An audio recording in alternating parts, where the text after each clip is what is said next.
A new pandemic has hit the world. As a result, people have developed an acute fear of open spaces. If they go outdoors, they have severe anxiety attacks and die. Inside an office complex, Mark Delgado is looking at the chaotic scenes outside. He grabs some food and then looks out the window at downtown Barcelona's crumbling bridges. Someone tells him to go to the lower level. Some attempt to construct a passage out of the building with makeshift tools. Mark becomes so anxious about his girlfriend that he almost makes everything collapse. Eventually, he and others reach the next building, an empty underground tunnel, but some lights are on. Later on, Mark joins the queue to get some food. There, he notices a man with a GPS in his bag. The man is Enrique. He tells Mark they will chat later if he keeps his mouth shut. The movie goes in a flashback. The same office building is full of everyday activities. Enrique is a higher official. People call him by the nickname, the Terminator, behind his back. Because he does the work of firing people who are not performing well. He calls Mark, a computer engineer, to his office. Mark is working on the security protocol of a new product, but his work is behind schedule. He explains that the project is complicated and mistakes could cause problems for years. Enrique says the company is in a tough spot, so he was called in. However, he wouldn't have been asked to come in if the business were doing well. He demands that the security protocol be ready by the end of the month. Unfortunately, Mark has to stay late, but the program still has issues. He rings his girlfriend Julia, who works at a puppet shop in a high-profile mall. Her friend, Andrea, tries to get her to go out and have fun, but Julia refuses. Mark faces another error in the program. Exhausted, Mark takes the tube home. He is so tired that he almost falls asleep while standing. When he arrives, the neighbor across the street looks at him. Mark smiles when he sees Julia painting yet another puppet. He's scared of losing his job, so he doesn't want to have a baby with Julia. Mark is worried, so he can't sleep. Finally, at 3:30, he gets up to watch the news.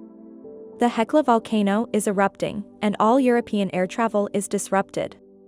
In another news, a Canadian teen, Greg's home video is shown, where he tells his dad that he is so afraid of going out that he has not left for 6 months. His father doesn't believe him, so the teen picks up a gun and kills himself. People comment on the news. Mark is the only one who notices that Perico hasn't showered or changed his clothes in a while, implying that he was most likely fired. The movie shifts back to the present day. The same building is a mess and full of litter. Mark and Enrique speak privately. Mark wants to search for Julia and to force Enrique to cooperate, and he threatens to tell everyone that he has a GPS. Mark has a torch, some gas, and a penknife, all taken from Rovira. Initially, Enrique refuses to accept the items, but he doesn't want anyone to know he still has the GPS, as the ones in the cell phones don't work. It becomes clear now that they have been in the building for 3 months. Ultimately, Enrique agrees to Mark's terms. The two friends use the subway, relying on the standard subway map. When they reach the station, it is filled with people, and the atmosphere is wild. A young boy steals the GPS from Enrique, prompting them to pursue him. The thief is agile and sets off a small fire as he escapes. The brother of the guy refuses to return the backpack. Javier is a former cop. He aggressively confronts them with a gun. Enrique engages in a fight while Mark grabs the bag. Enrique kills Javier and takes his gun. Javier's other friends chase Mark and Enrique. Enrique hurts his hand in the process. The GPS screen is smashed, but it still works. Enrique decides to keep the agreement even with a gun pointed at him. At 7 o'clock, while radio DJ Jordi Based is taking over, Mark heads off to work and notices something strange at the nosy neighbor's place. The entrance is ajar, and he makes his way in, where he smells something amiss. The resident suddenly jumps out wielding a knife and reveals he hasn't left the building in months. However, he is convinced if he tells anyone, they will think he is crazy. At the office, 2 security guards try to force Rovira out. However, he faints as soon as he is shoved out. Someone calls for an ambulance, but Mark orders them to bring him inside. But it is too late, and he is dead. Mark stares accusingly at Enrique. He then discovers Rovira's belongings stored away in a cupboard. At home, Julia embraces Mark on the balcony as they look over the city.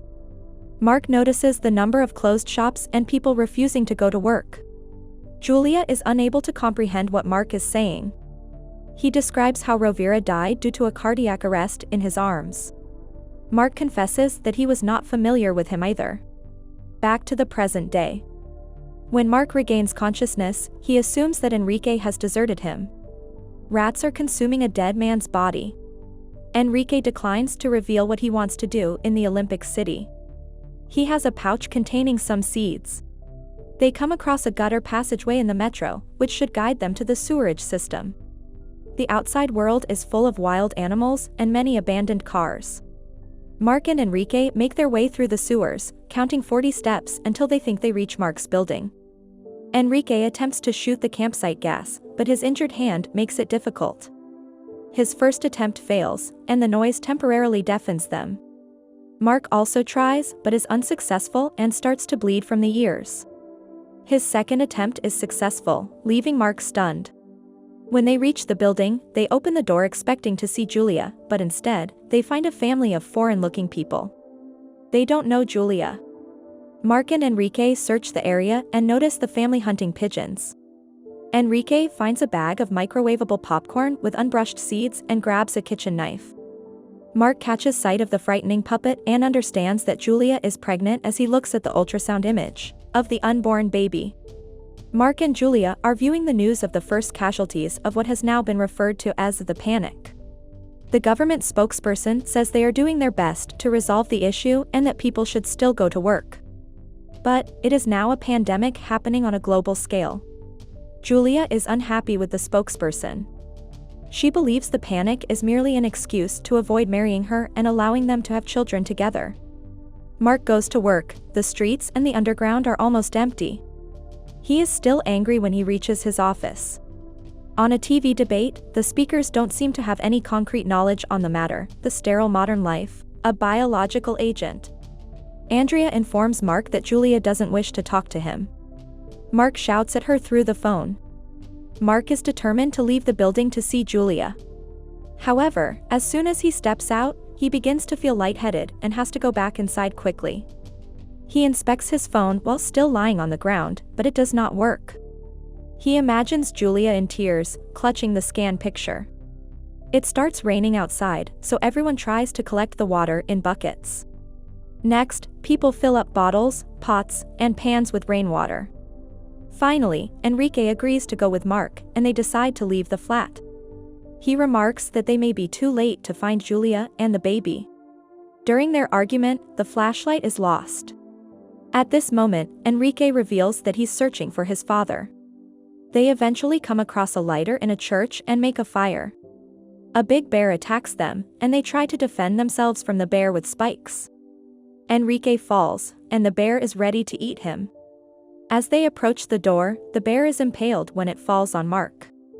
In the end, they laugh when they notice an identification sign from the Barcelona Zoo. Later that night, they eat the bear meat. Enrique remembers how he went to a power firm and found the human resources director dead in his cubicle for 4 days, but nobody noticed his absence either in the office or at home. Mark confesses that he was scared of having children. However, Enrique points out that Australian researchers have encountered a bunch of nomads, so he is still hopeful that humanity can win over this pandemic. Carrying torches, they meet another group of survivors. A lady then asks for the fire to light a cigarette. Someone says that the hospital where Enrique's father was has been destroyed, although, he says, this could be a rumor. Enrique immediately rushes to the roof and sees the blaze and smoke. Since his father was the only family member he had left, Enrique is distressed. He thinks his dad must have died because he was lying on the 5th floor in a coma. In a fit of despair, Enrique throws a chair at the glass window. Mark stops him from jumping and tells him he still needs him. Enrique passes the seeds he's collected to Mark and lights a cigarette. He then tells Mark to save his baby. Mark sets out alone and reaches the Grand Via shopping center car park. Upstairs, it is chaotic, with corpses everywhere, but he notices a few people still alive who duck out of sight when he looks at them. He goes to a puppet store and finds an older woman's body concealed by a desk. He examines the paperwork left behind and then hurls it to the ground, crying in anger. In a mirror, he sees the words, "We can't escape, we are stuck in the supermarket," with Andrea written on it. A man suggests Mark go back to his level or ask if anyone has seen the girl. Mark shows him a picture of Julia, mentioning that she is pregnant. A female voice proposes that she will check. Suddenly, a crowd of wild-looking people jumps over the barrier. The man yells it is a trap. Mark also jumps over the barricade, shouting Julia's name. Mark discovers Andrea, who has no clue where Julia is. She questions him about her mother. She escorts him out, and a blazing wood chunk falls between them. Mark instructs Andrea to try to go outside, but debris crashes down on her, and she dies. Suddenly, a wild-looking person assaults Mark and is about to stab him when Enrique steps in. Enrique tells Mark that he is correct. He needs him. Enrique lacks the boldness to murder the mad teen who wounds Enrique. He pretends not to be hurt and orders Mark to move on before the shopping center collapses. They proceed to the cinema. Mark assumes that Julia is in the building across from them. He notices Julia in the window facing him. She is visibly pregnant. They both start to laugh and look at each other. Mark searches for Enrique, who is bleeding in a movie theater seat. Mark tries to stop the bleeding, but Enrique tells him to stop and that he wants to die. Enrique tells Mark to run across the street to meet Julia. But Mark does not dare to do that. Eventually, Enrique dies. Mark tries to become strong and looks at the bag of seeds. He opens the door and steps outside. He attempts to focus and starts walking. Taking deep breaths, he tries not to become terrorized. He steps one foot after the other across the zebra crossing. He bleeds from an ear but continues moving forward. Mark starts to feel faint and remembers Julia, beckoning him with a captivating grin on beautiful days. His eyes also start to bleed from the inside. He falls but pushes himself up and continues walking. When he eventually passes out, he sees Julia leaving the building and caressing him. They are in Julia's new building. After some time, Julia gives birth to a baby in one of the rooms of their home. Mark has constructed a greenhouse with tomatoes and cucumbers, and they collect rainwater. Their child learns to walk and is not scared to go out of the house to play football. When the boy becomes a teen, a bunch of other teens come to take him with them. His parents, left inside the building, embrace each other as their son looks at them. He and his friends are not scared to be outside and are the new hope for humanity. So they go away to save humanity. Outside, plants are growing between the buildings, symbolizing a new hope for humans. To watch more explanations of these kinds of movies, click on the thumbnails on your screen and don't forget to share your thoughts about today's video in the comments section.